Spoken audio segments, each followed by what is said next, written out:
The Caldwell family home stood as a testament to old money and older secrets, its Victorian architecture looming against the autumn sky.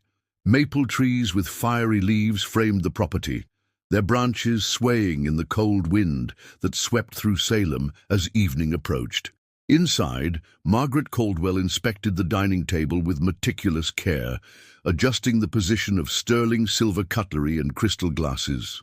Her hands, once delicate, now showed the subtle signs of arthritis that she desperately tried to hide from her husband, Edward. "Eleanor!" she called, her voice carrying through the hallway.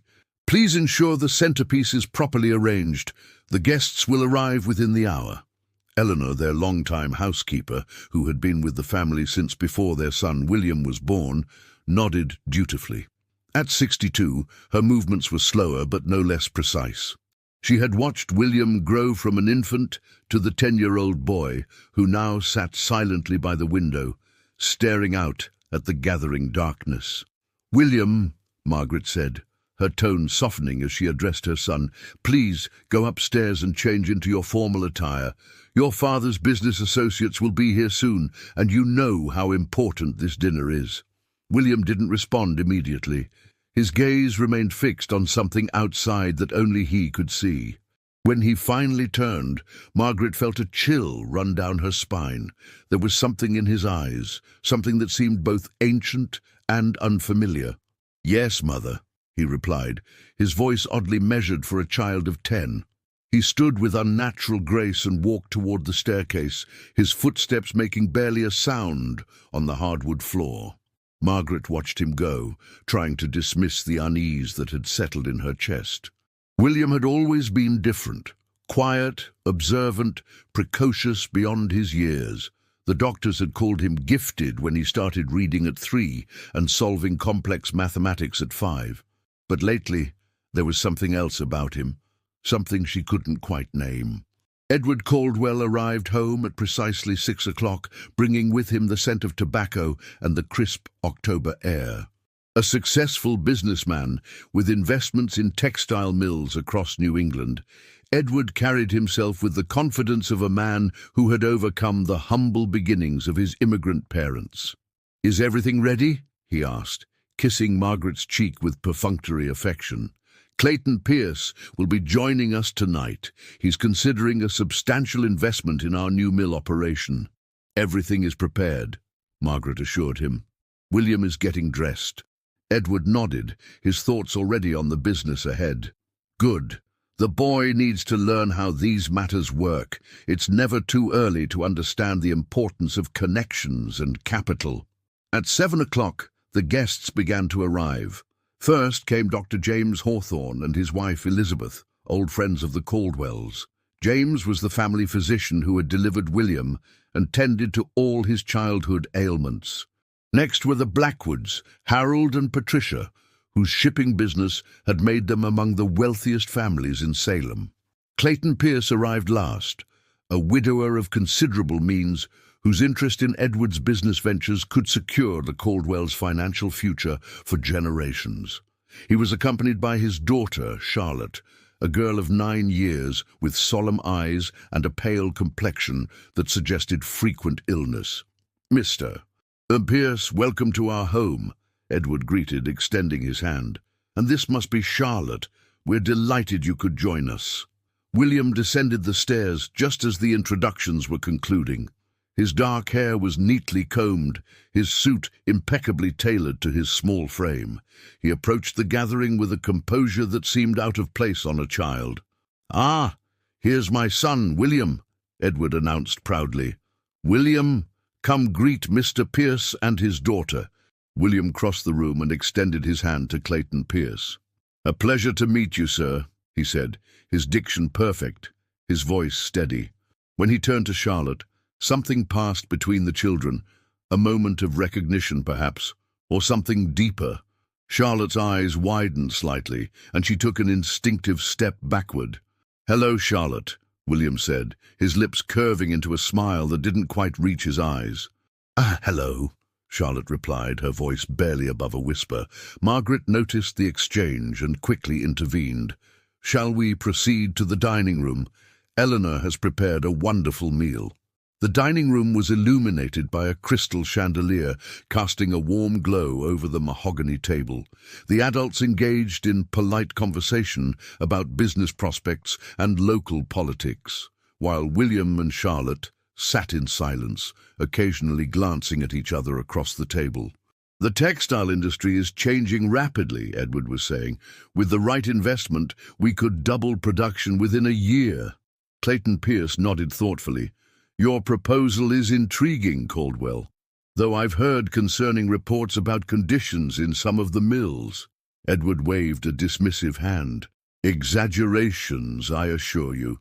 We maintain the highest standards for our workers." As the adults continued their discussion, William fixed his gaze on Charlotte, who was pushing food around her plate without eating. She seemed to sense his attention and looked up, meeting his eyes. What happened next was subtle, almost imperceptible.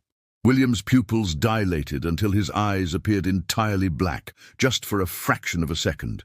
Charlotte gasped, dropping her fork with a clatter that momentarily interrupted the adults' conversation. "Charlotte, are you well?" Clayton asked, concern evident in his voice. "I'm sorry, Father," she murmured. "I felt dizzy for a moment." Dr. Hawthorne leaned forward. "Perhaps some fresh air would help.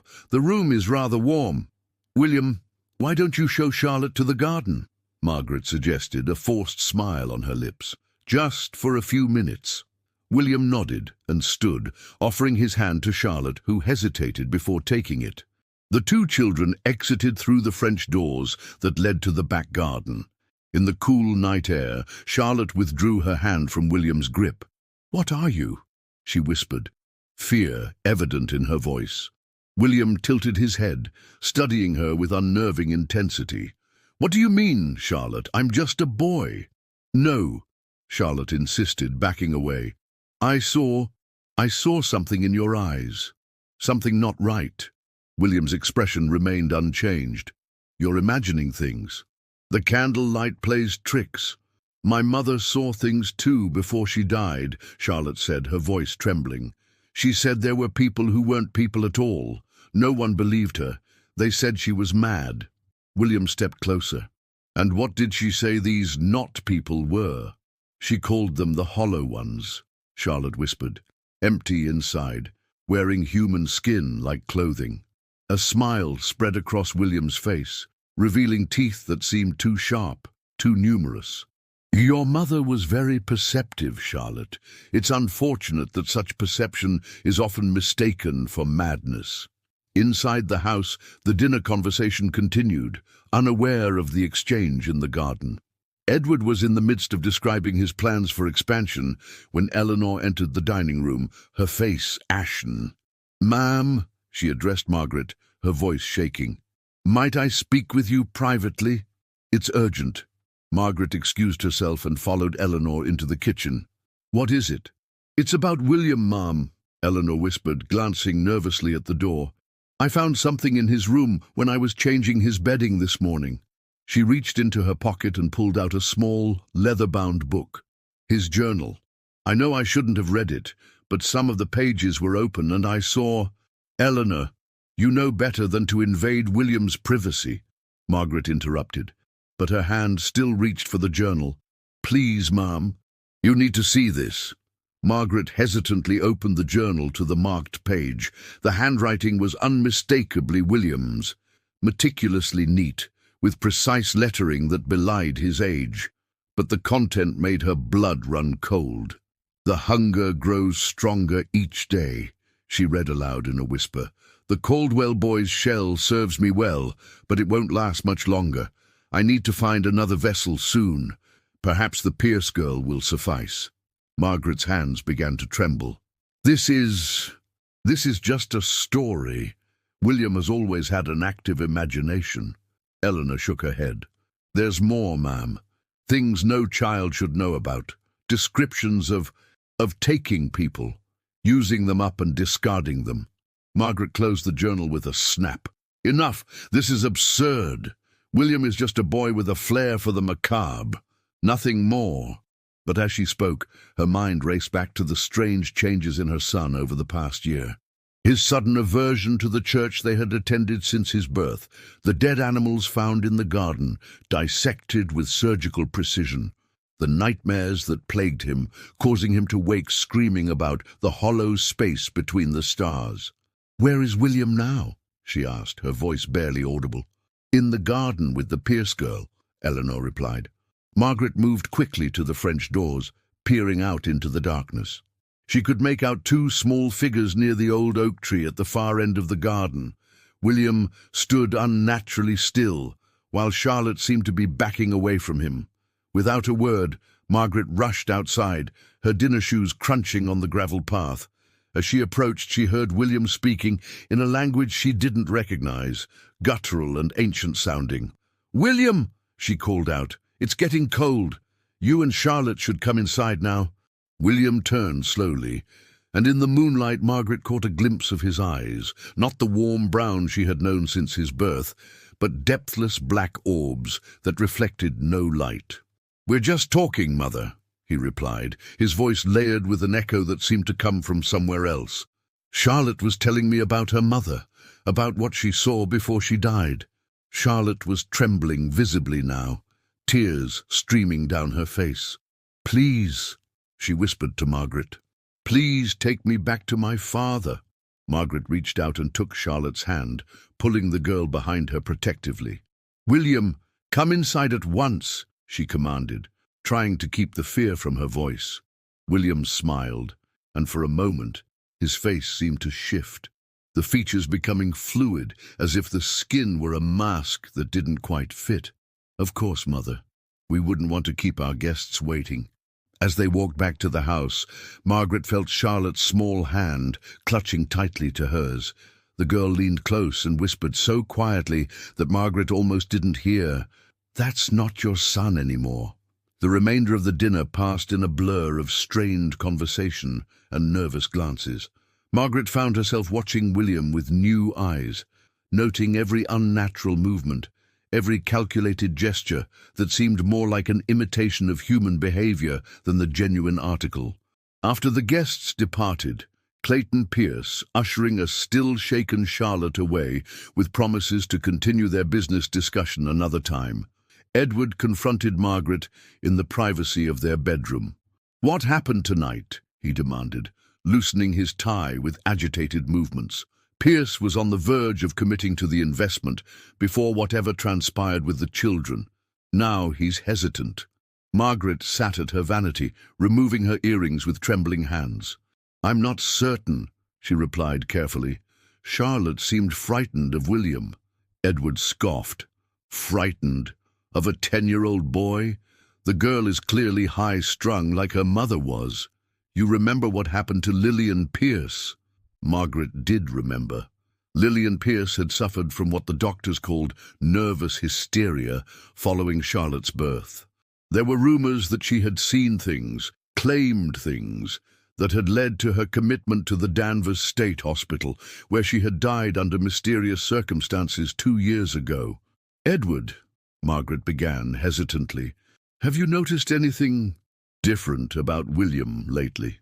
Edward paused in the act of removing his cufflinks. "Different? In what way?" "His behavior, his manner of speaking. Sometimes he doesn't seem like—" She couldn't bring herself to finish the thought. "Like what, Margaret?" Edward's tone was impatient. "Like our son. Don't be ridiculous. William is exceptional, that's all. His intelligence sets him apart from other children his age." Margaret wanted to tell him about the journal, about what Eleanor had found, about the unnatural blackness she had glimpsed in William's eyes. But she knew Edward would dismiss it all. He had always been practical to a fault, with no patience for anything that couldn't be explained by logic or science. "Perhaps you're right," she conceded. "I'm overtired. The preparations for tonight's dinner were exhausting." Edward seemed satisfied with this explanation. "Get some rest. I'll check on William before retiring." "No!" Margaret said too quickly. At Edward's surprised expression, she added more calmly, "He's likely asleep already. Let's not disturb him." After Edward had fallen asleep, Margaret slipped out of bed and moved silently to William's room. The door was ajar, and she could see him sitting up in bed, staring out the window at the night sky. He was completely motionless, not even appearing to breathe. "William," she whispered. He turned his head slowly, mechanically, as if the movement was unfamiliar. "Yes, Mother? I wanted to make sure you were all right after tonight." William's lips curved into that same not-quite-right smile. "I'm perfectly fine. Charlotte is an interesting girl. She sees more than most." Margaret stepped into the room, drawn by a mother's instinct despite her growing fear. "What does she see, William?" "The truth," he replied simply, "like her mother did, like you're beginning to." Margaret felt her heart racing. "And what truth is that?" William's gaze seemed to penetrate her, seeing through flesh and bone to something deeper. "That I'm not what I appear to be. That none of us are, really." "Who are you?" Margaret asked, her voice barely audible. "I've been called many names throughout the centuries," William, or whatever was using his form, replied. "The ancient Egyptians knew me as one of the soul eaters. The Norse called me a walker between worlds. But names are irrelevant. What matters is hunger and sustenance." Margaret backed toward the door. "What have you done with my son? Where is William?" The thing wearing William's face tilted its head. "William is here, in a sense. His memories, fragments of his consciousness. But the essence of what made him your son has been consumed. It was necessary for my survival." "How long?" Margaret's voice broke. "How long have you been inside him?" "Longer than you might think. The change was gradual, a thought here, a memory there. By the time I fully took residence, there was very little of William left to fight back." It gestured to the window. "There's a blight affecting this town, Margaret. It arrived with the first settlers, brought across the ocean like a disease. It sleeps in the soil, whispers in the wind, waits for suitable vessels. I am merely one manifestation of it." Margaret's back hit the doorframe. "Why are you telling me this?" "Because soon it won't matter what you know." It rose from the bed with fluid grace. "The hunger is growing stronger. This body is beginning to fail. I need a new vessel." "Stay away from me," Margaret warned, though she knew she had no defense against whatever this thing was. "Not you, Margaret," it said almost kindly. "You're too old, too set in your ways. I need youth, potential. I need Charlotte Pierce. I won't let you harm that child." The thing that wasn't William laughed, a sound like dry leaves scraping against stone. "You can't stop what's already in motion. The blight spreads, Margaret. It always has." Margaret fled from the room, closing the door behind her. She leaned against the wall in the hallway, trying to control her breathing, trying to make sense of what she had just heard. Part of her wanted to dismiss it as a nightmare, a product of an overactive imagination. But she knew, with bone-deep certainty, that whatever had spoken to her from William's room was not human. She crept back to her bedroom, where Edward slept peacefully, unaware of the horror that had invaded their home. For a moment, she considered waking him, telling him everything. But what would he do? What could anyone do against something that could hollow out a child and wear his skin like a costume? Sleep eluded her that night. She lay awake, listening to the sounds of the house settling, and sometime in the early hours of the morning, she heard William's door open and his footsteps moving down the hallway. She held her breath as they paused outside her bedroom, then continued down the stairs. When dawn broke, Margaret rose and went downstairs to find William sitting at the breakfast table, eating with mechanical precision. Eleanor was in the kitchen, her movements stiff and her expression vacant. "Good morning, Mother," William said, his voice eerily cheerful. "Eleanor has made my favorite breakfast. Isn't that kind of her?" Eleanor turned, and Margaret had to stifle a gasp. The housekeeper's eyes were glassy, unfocused, as if she were in a trance. "Eleanor," Margaret approached her cautiously. "Are you feeling well?" Eleanor smiled blandly. "Perfectly well, ma'am. Master William requested scrambled eggs and bacon." I've prepared enough for you and Mr. Caldwell as well." Margaret looked back at William, who was watching the exchange with evident amusement. "What have you done to her?" she demanded in a harsh whisper. "Just a small adjustment to her perception," William replied, taking a sip of milk. "She sees what I want her to see now. It's easier that way." "Release her," Margaret insisted. William considered this for a moment, then shrugged. "As you wish. She won't remember anything unusual anyway." Eleanor blinked several times, her expression clearing. She looked confused for a moment, then continued with her tasks as if nothing had happened. Edward joined them shortly after, engrossed in the morning newspaper. "Terrible news," he announced. "There was a fire at the Pierce residence last night. Clayton Pierce is dead." Margaret felt her blood turn to ice. "And Charlotte?" she asked, dreading the answer. "Missing," Edward replied grimly. "The authorities believe she may have perished in the fire, but they haven't located her remains. The entire house was destroyed." Margaret's gaze flew to William, who continued eating, showing no reaction to the news. "How dreadful," he finally said, his tone conveying nothing but polite concern. "Charlotte seemed like such a nice girl." Later that morning, after Edward had left for his office, Margaret confronted William in the garden. He was sitting beneath the oak tree, a book open on his lap, though she doubted he was actually reading it. "What did you do to the Pierces?" she demanded. William closed the book. "I needed to ensure Clayton Pierce wouldn't interfere with my plans. As for Charlotte," he smiled that terrible smile again, "let's just say she's been taken care of." "You monster," Margaret whispered. "That's a human conception," William replied calmly. "I simply am what I am, just as the blight is what it is. It has been here since before your kind built this town, before they hanged innocents from trees and called it justice. Salem is steeped in it." "Where is Charlotte?" Margaret insisted. William stood, brushing invisible dust from his trousers. "Closer than you might think, but not in any state to communicate." He moved toward the house. "I have preparations to make. The Blackwoods are hosting a gathering next weekend. Harold and Patricia's son Thomas will be there. He's about my age, isn't he? Healthy, intelligent, a perfect vessel." Margaret watched him go, despair settling over her like a shroud. That evening, when Edward returned home, she made a decision.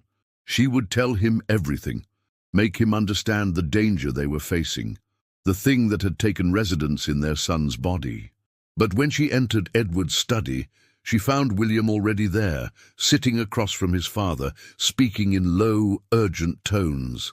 "Ah, Margaret," Edward greeted her, his expression troubled.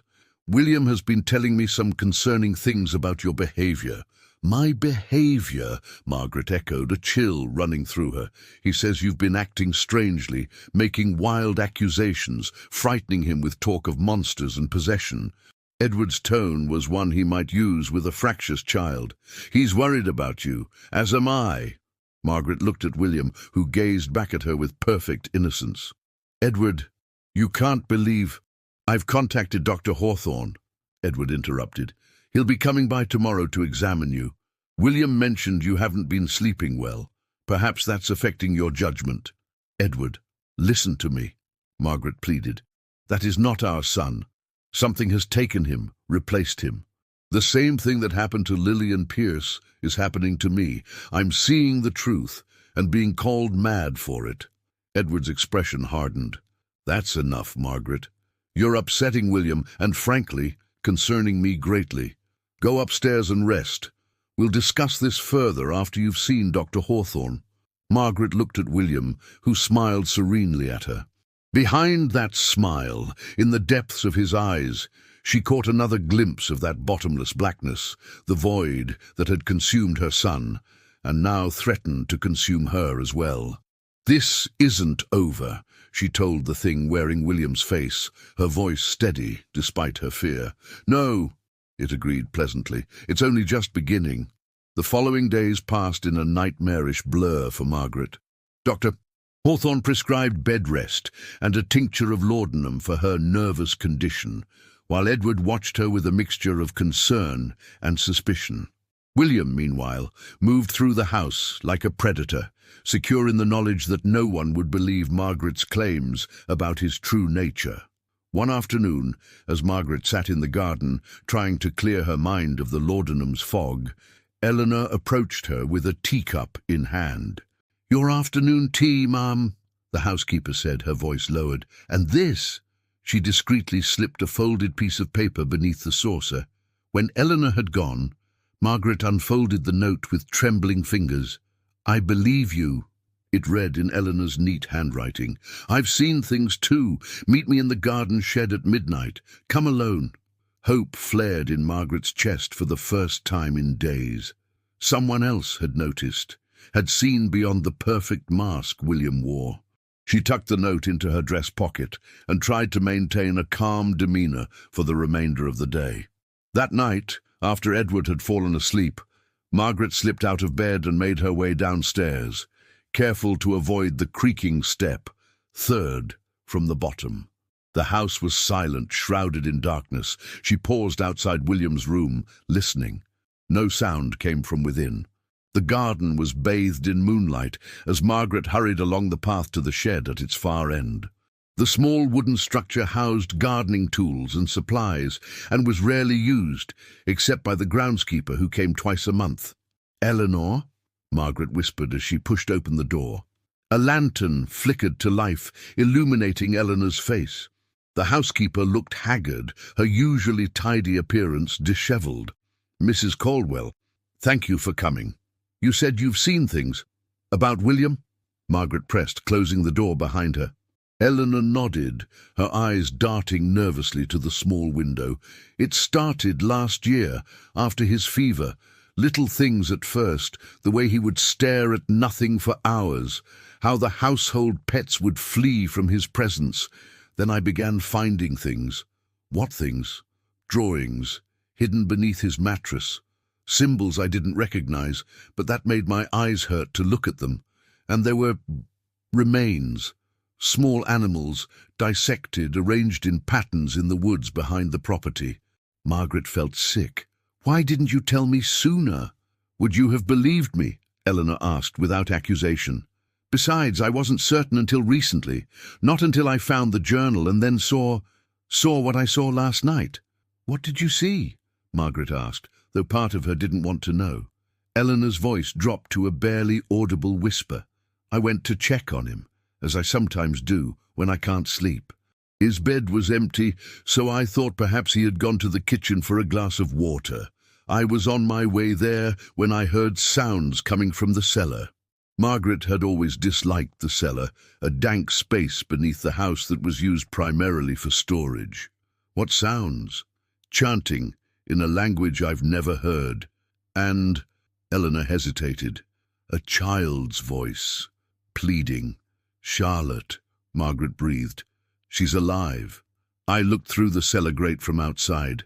I saw him, or what looks like him, standing in a circle of those strange symbols, drawn in something dark that I fear was blood. There was a small figure huddled in the corner, but I couldn't see clearly. Then he turned, and his face—" Eleanor shuddered. "It wasn't a face at all, just a void with stars shining through it." Margaret grabbed Eleanor's hands. "We need to get help. Someone who will believe us." "Who would that be?" Eleanor asked bleakly. "Mr. Caldwell thinks you're suffering from hysteria. The authorities would dismiss us as hysterical women." "The church?" She laughed bitterly. "The thing inside William walked into St. Peter's last Sunday and sat through the entire service without flinching. Whatever it is, it doesn't fear holy symbols or consecrated ground." "Then we'll have to stop it ourselves," Margaret said, a plan forming in her mind. "You said it was performing some kind of ritual in the cellar?" Eleanor nodded. "It seemed to be preparing for something. It mentioned the convergence and the opening of the way." "The Blackwoods gathering is tomorrow night," Margaret realized. "William, or whatever is inside him, mentioned something about Thomas Blackwood being a suitable vessel. I think it's planning to transfer itself again, to take Thomas as it took my son." "How do we stop it?" Eleanor asked. "I don't know yet," Margaret admitted. But first, we need to confirm if Charlotte is still alive, and if so, free her. If this thing is vulnerable during its rituals, that may be our chance." They agreed to meet again the following night, while Edward and William were at the Blackwoods gathering. Margaret would claim her illness prevented her from attending, giving her the opportunity to search the cellar. The next day passed with agonizing slowness. Margaret feigned symptoms of her nervous condition, ensuring that Edward would not insist on her accompanying them to the Blackwoods. "Perhaps it's for the best," Edward said as he adjusted his tie before the bedroom mirror. "The fresh air and company might have done you good, but in your state, you'd likely just cause a scene." Margaret bit back a retort, reminding herself that her husband's dismissive attitude was precisely what would allow her to act. "You're right, dear. Give my regrets to Patricia and Harold." William appeared in the doorway, dressed immaculately in his formal attire. "Are you certain you'll be all right alone, Mother?" he asked, his tone solicitous but his eyes cold. "I worry about you." "Eleanor will be here," Margaret replied, meeting his gaze steadily. "And I plan to retire early." Something flickered across William's face. Suspicion, perhaps, or calculation. "Very well. Father, shall we go? We wouldn't want to be late." After they departed, Margaret waited an hour to ensure they wouldn't return for some forgotten item. Then she left her bedroom and made her way to the kitchen, where Eleanor was waiting. "They've gone," the housekeeper confirmed. Margaret nodded. "We need to check the cellar now, before it's too late." Armed with a lantern and a kitchen knife concealed in the folds of her dress, Margaret led the way to the cellar door. It was locked. Unusual, as it was typically left open.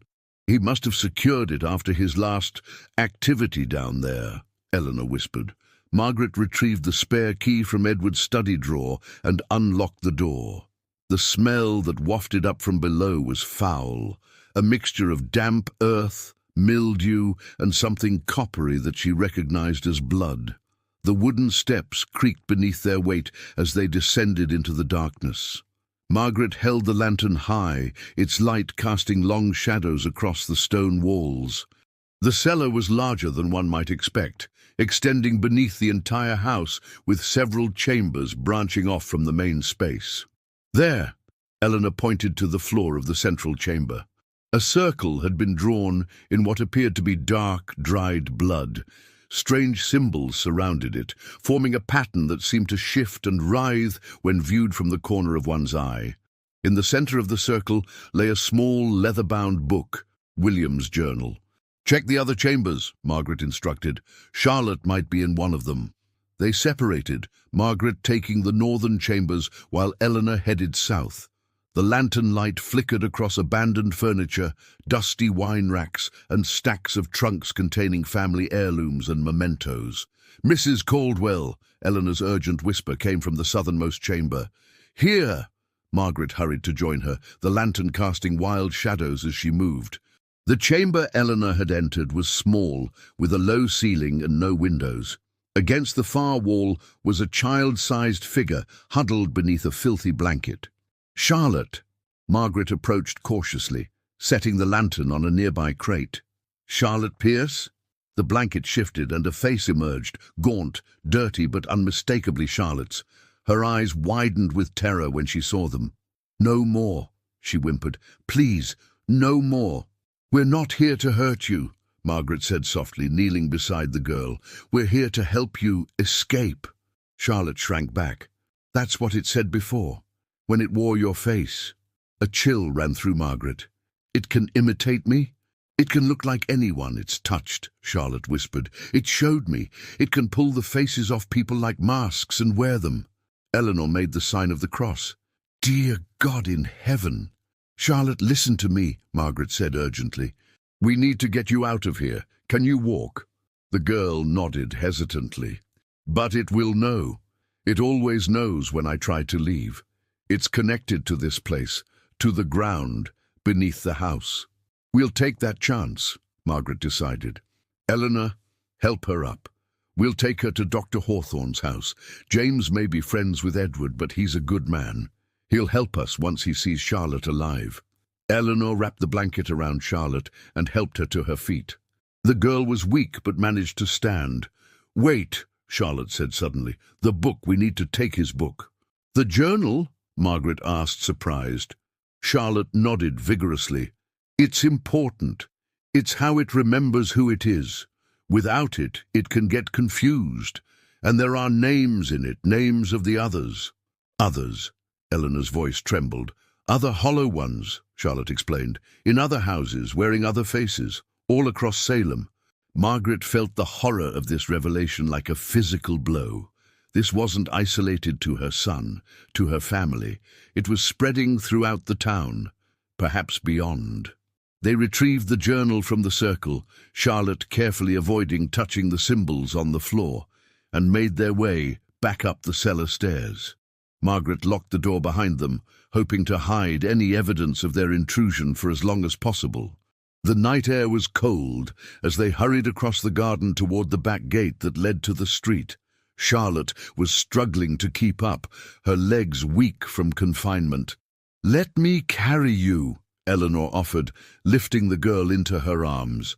They had just reached the gate when a voice spoke from the darkness. "I'm disappointed, Mother, though not surprised." William stepped from the shadows, his face pale in the moonlight. Behind him stood Edward, his expression confused. "Margaret, what's going on here? Who is that child?" Edward demanded. "Edward," Margaret gasped, "why are you back so early?" "William became ill at the Blackwoods," Edward explained. "We had to return home. Now answer me, who is that child?" "It's Charlotte Pierce," Margaret said, stepping protectively in front of Eleanor and the girl. "She's been held captive in our cellar." Edward's face hardened. "That's impossible. Charlotte Pierce died in the fire." "No, she didn't," Margaret insisted. "She was taken by the thing that's been pretending to be our son." Edward turned to William, who had adopted an expression of hurt confusion. "Father, I don't understand. Why is Mother saying these things?" "Because they're true," Charlotte spoke up, her voice stronger than before. "It's not a boy, it's one of the hollow ones, like the one that took my mother." Edward's expression wavered between anger and uncertainty. "This is madness. Eleanor, take that child inside. I'm calling Dr. Hawthorne and the authorities." "No!" Margaret cried. "Edward, you must listen. Look at him. Really look. That's not our son." William's face contorted with rage, the mask of innocence falling away. "Enough!" he snarled, and his voice was layered with that otherworldly echo. "I've indulged this farce long enough." Edward stumbled back, shock registering on his face as he truly saw the thing wearing his son's form for the first time. "What in God's name?" "A god has nothing to do with what I am," the thing said, advancing toward them. "I existed before your religions, before your civilization. I am the hollow space between stars, the void that hungers." As it spoke, its appearance began to shift, the features of William's face becoming fluid, distorted. Edward let out a strangled cry and fell to his knees. "Run!" Margaret shouted to Eleanor. "Take Charlotte and go to Doctor Hawthorne's now." Eleanor hesitated only a moment before turning and fleeing through the gate, Charlotte clutched tightly in her arms. The thing that had been William snarled in frustration, its face continuing to shift and distort in the moonlight. "You can't save her," it said, turning back to Margaret and Edward. "None of you can be saved. The blight has taken root." Edward was still on his knees, his face ashen with shock. "William," he whispered, "my son." "Your son has been gone for months," the creature replied coldly. "His essence was quite delicious, full of potential and innocence. A shame to waste such a perfect vessel, but you've forced my hand." Margaret helped Edward to his feet, keeping her eyes on the thing before them. "What do you want?" she demanded. "Why are you here in Salem?" The creature smiled, revealing too many teeth in a mouth that stretched unnaturally wide.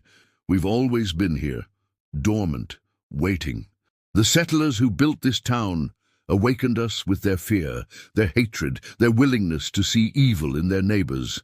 Salem was the perfect feeding ground, a place where suspicion and accusation flowed like blood." "The witch trials," Edward murmured, understanding dawning in his eyes. "A feast," the creature confirmed. So many lives consumed by fear, so many souls tainted by false witness. It nourished us, allowed us to take root.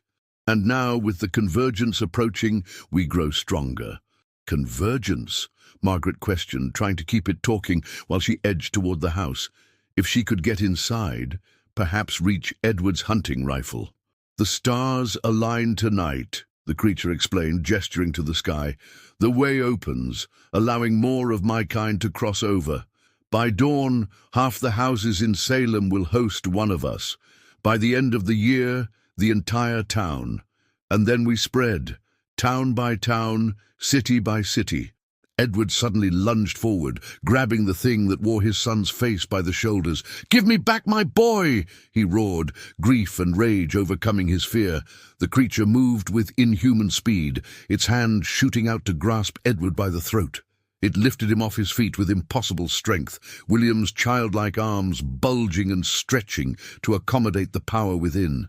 "Your boy is gone," it hissed, its voice no longer making any pretense of humanity. "But you can join him in the void." "No!" Margaret screamed, rushing forward with the kitchen knife she had concealed in her dress. She plunged the blade into the creature's back, between the shoulder blades where a human heart would be. The thing dropped Edward and turned to her, the knife protruding from its back. It looked almost amused. "A valiant effort, Margaret, but I'm not bound by human vulnerabilities." It reached behind and pulled the knife out, the wound closing instantly. "However, I am bound by certain limitations. The journal, for instance." "Where is it?" Margaret realized with horror that she was still clutching William's journal to her chest. The creature's eyes fixed on it with hungry intensity. "Give it to me," it demanded, extending a hand that was now elongated, the fingers unnaturally jointed. Instead, Margaret opened the journal to a random page and began to tear it, ripping the paper with desperate strength. The creature screamed, a sound like metal tearing, like 1,000 voices in agony, and lunged for her. But the moment the pages began to tear, it faltered, its form becoming less stable, features blurring and shifting more rapidly. "Edward, run!" Margaret shouted, continuing to destroy the journal. "Get to Dr. Hawthorne's! Find Eleanor and Charlotte!" Edward hesitated, torn between fleeing and trying to help his wife. "Margaret!" "Go," she insisted. "Someone needs to warn the town!" As Edward stumbled toward the gate, the creature recovered enough to grab Margaret's wrist, stopping her from destroying more pages. Its touch was ice-cold, sending pain shooting up her arm. "Foolish woman," it snarled. "Do you think this will stop what's coming? The convergence has already begun." Margaret looked up at the night sky and saw that the stars seemed to be shifting, patterns forming that had never existed before. A strange, greenish light was gathering on the horizon, pulsing like a heartbeat. "Maybe I can't stop it," she admitted, meeting the creature's gaze. "But I can stop you." With her free hand, she reached into her pocket and withdrew a small box of matches that she had taken from the kitchen. Before the creature could react, she struck one against the box and touched it to the journal. The paper caught immediately, flames licking upward.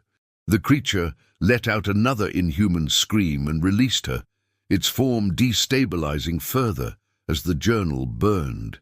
Margaret dropped the flaming book onto the ground and backed away, watching as the creature writhed in apparent agony. "What have you done?" it wailed, its voice shifting between William's childish tones and something ancient and terrible. "The names! The vessels!" Margaret watched in horrified fascination as the creature's form began to dissolve, William's features melting away to reveal something underneath, something that human eyes were not meant to see, a void filled with distant stars and endless darkness. "My son," she whispered. "Did he suffer?" The creature looked at her with what might have been respect, or perhaps simply resignation. "No," it replied, its voice now strangely gentle. "He was gone before he knew what was happening. A mercy compared to what awaits the rest of you, As the journal burned to ashes, the thing that had worn William's face collapsed in on itself, folding into dimensions that shouldn't exist, until nothing remained but a small, dark stain on the garden path. Margaret stood there, numb with shock and grief, watching as the strange light on the horizon grew stronger. In the distance, she could hear screams beginning to rise from the town of Salem, a chorus of terror as other hollow ones emerged from their hiding places.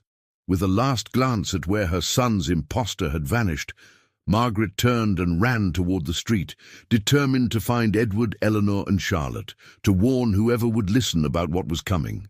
Dr. Hawthorne's house was only a quarter-mile away, a stately home on Chestnut Street. When Margaret arrived, breathless and disheveled, she found the front door ajar and the entryway empty. "Edward?" she called, moving cautiously inside. "Eleanor? Dr. Hawthorne?" A soft sobbing led her to the parlor, where she found Charlotte huddled in a corner, arms wrapped around her knees. There was no sign of Eleanor or the others. "Charlotte!" Margaret rushed to the girl's side. "Where is everyone? Where's Eleanor?" "Gone," Charlotte whispered, her eyes wide with terror. "It took them, all of them. Dr. Hawthorne wasn't Dr. Hawthorne anymore, he was one of them, and now Eleanor and your husband are gone too." Margaret felt as though the floor had dropped away beneath her. "No," she breathed. "Edward, they can't all be." "They're being taken to the old meeting house," Charlotte said, her voice steadying, "for the convergence. That's where the way is opening widest. That's where they'll all gather." "How do you know this?" Margaret asked. Charlotte's gaze was distant, haunted. "My mother told me. Before they took her away, she saw it all. The hollow ones, the convergence, the blight spreading through Salem. No one believed her, but she knew. And now, I know too." Margaret took the girl's hand. "We need to leave Salem. Get as far away as possible." Charlotte shook her head firmly. "We can't outrun them. They're everywhere now. Our only chance is to close the way, to stop the convergence." "How?" Margaret asked desperately. "How do we stop something like this?" "The journals," Charlotte replied. "Each hollow one has a journal where they keep their true names and the names of their vessels. We destroyed one, but there are others. If we can find them, burn them at the meeting house where the way is opening."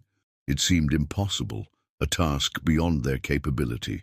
But Margaret thought of William, of his essence consumed by the thing that had worn his face, and knew she had to try. "The meeting house is at the center of town," she said, helping Charlotte to her feet. "If we stay to the shadows, move quickly." They left Dr. Hawthorne's house and made their way through the increasingly chaotic streets of Salem. All around them, people were emerging from their homes, some fleeing in terror, others moving with the unnatural precision that Margaret now recognized as a sign of possession.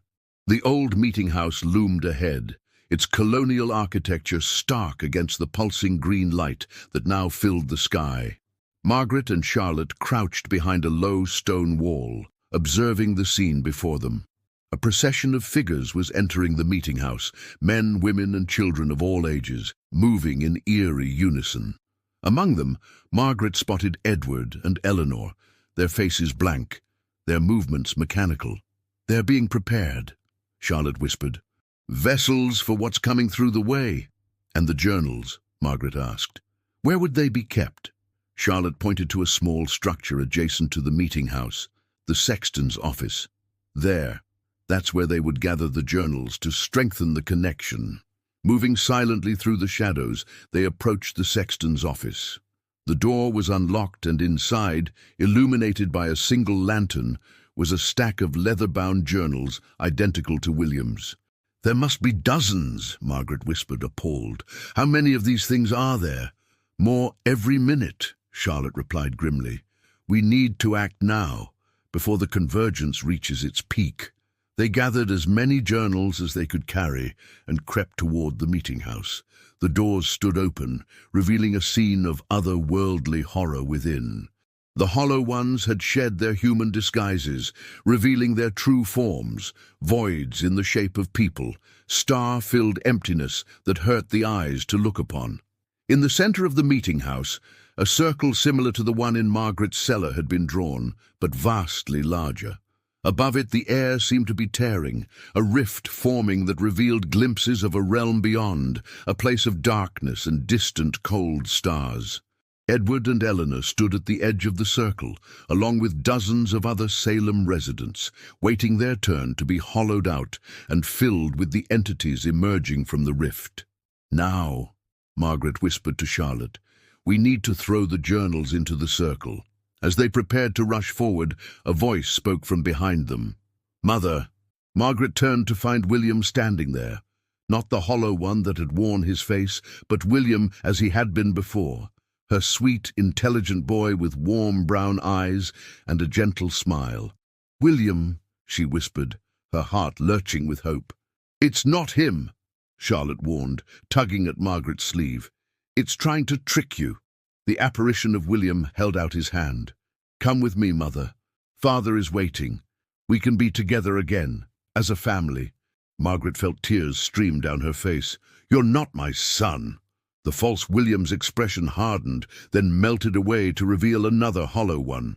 "No," it admitted, "but I could have given you the comfort of believing it was him. Now, you'll have nothing." It lunged for them, but Margaret was ready. She swung one of the journals, striking the creature across what passed for its face. It recoiled, giving them the opening they needed. "Now!" Margaret shouted, and she and Charlotte burst into the meeting house, throwing the journals into the circle. The effect was immediate and catastrophic. As the journals hit the center of the circle, the rift above began to fluctuate wildly, pulses of energy radiating outward. The hollow ones shrieked in that terrible, multi-voiced way, their forms destabilizing. "The fire!" Charlotte cried. "We need fire!" Margaret spotted a lantern hanging near the pulpit and ran for it, dodging the grasping hands of the hollow ones. She seized the lantern and smashed it against the pile of journals in the circle, igniting them instantly. The flames spread with unnatural speed, consuming the journals and then the circle itself. The rift above convulsed, shrinking and expanding rapidly. The hollow ones were being pulled toward it, their substance drawn back through the tear in reality they had created. "Margaret!" Edward's voice, his real voice, called out. He was on his knees at the edge of the circle, the hollow one that had been preparing to take him now, dissolving into nothingness. "Edward!" Margaret rushed to his side, helping him to his feet. "We need to get everyone out. The building won't withstand this." All around them, the hollow ones were being dragged back through the rift, leaving their intended vessels confused but alive. Eleanor stumbled toward them, supported by Dr. Hawthorne, who appeared to have regained his senses as well. "Outside, quickly!" Margaret urged, guiding them toward the doors as the meeting house began to shake, timbers groaning under supernatural strain. They barely made it out before the building collapsed in on itself, the rift above imploding with a sound like thunder. A shockwave of energy radiated outward, knocking them to the ground. When Margaret looked up, the strange green light was gone from the sky. The stars had returned to their proper places. The night was still once more. Charlotte helped her to her feet. "It's over," the girl said quietly. "The way is closed. The convergence disrupted." Edward embraced Margaret, holding her tightly. "I saw it," he whispered against her hair. "I saw what took our William, what almost took me." "I know," Margaret replied, her grief raw but clean now, no longer tainted by fear and doubt. "I know." As dawn broke over Salem, illuminating the ruins of the meeting house, Margaret stood with Edward, Eleanor, and Charlotte, watching as the townspeople emerged from their homes, dazed but human. The hollow ones were gone, at least for now, their blight temporarily purged from the soil of Salem. But as Charlotte had said, they couldn't outrun them forever. The hollow ones had been in Salem since its founding, dormant until awakened. They could return when the stars aligned again, when fear and suspicion created fertile ground for their influence. "What do we do now?" Edward asked, his arm around Margaret's shoulders. Margaret looked down at Charlotte, who had suffered so much yet shown such courage. "We remember," she said firmly. "We tell the truth about what happened here. so that when they return, someone will know how to fight them. Charlotte nodded, her young face solemn. We keep watch, she added, for the signs, for the blight. And in the distance, as the sun rose higher, Margaret could have sworn she saw a familiar small figure standing at the edge of the woods, a boy with dark hair and warm brown eyes, smiling at her one last time before fading into the morning light. "Goodbye, William," she whispered, allowing herself this one moment of maternal fantasy, this brief comfort in the face of unfathomable loss. "May you find peace in whatever lies beyond the stars." Then she turned away, facing the ruined town and the difficult days ahead, knowing that Salem would rebuild as it always had, atop the secrets buried in its soil. But this time there would be those who remembered, those who watched, those who knew what lurked in the hollow spaces between stars, waiting for its chance to return. And they would be ready.